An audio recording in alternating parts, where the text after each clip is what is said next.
हाय मित्रों, GPM channel में तमारुं स्वागत है। मित्रों, कूंज ऑटो में अत्यारे आ सुजुकी वाळानी जिक्सर गाड़ी रिपेरिंग में आई है। गाड़ी में प्रॉब्लम एवो हतो कि गाड़ी है ते चालता चालता लीवर छोड़ी देती थी, तेमज गाड़ी है ते मूंझाई जाती थी, झटका खाती थी, एवो बधो प्रॉब्लम थतो हतो।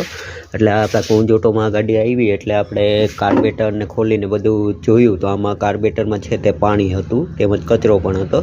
तो कार्बेटर ने आपणे सर्विस करी नाख्युं।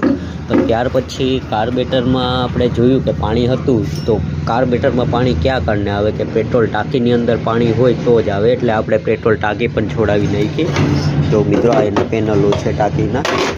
तेमज टाँकी छोड़ाव्या पछी आपणे जोयुं मित्रों तो टाँकी छे ते पूरी सड़ी गई है। जो मित्रों अहींयाथी पाणी आ होल छे पाणी जवा माटेनो, आ होल छे ते चोकअप थई गयो छे, एटले अहींया आ बधीमां पाणी भराई आ बधुं सड़ी गयुं छे। मित्रों, आ एनी पेट्रोल टाँकी छे जे अत्यारे आपणे सर्विस करीने कम्प्लीट करी छे। हवे अहींया छे ते मित्रों आपणे वेल्डिंग करावीने कम्प्लीट करावी देशुं कस्टमरने, केम के बाकी तो आगळे अन्य जग्याए होय अथवा तो शोरूमे होय तो आ टाँकी नवी नाखवानुं कहे। तो आपणे कूंज ऑटोमां आपणे टाँकी नवी नहीं नखावशुं, पण आ छे ते वेल्डिंग करावी अने कम्पल्सरी काम करावी अने गाड़ी आपशुं कस्टमरने।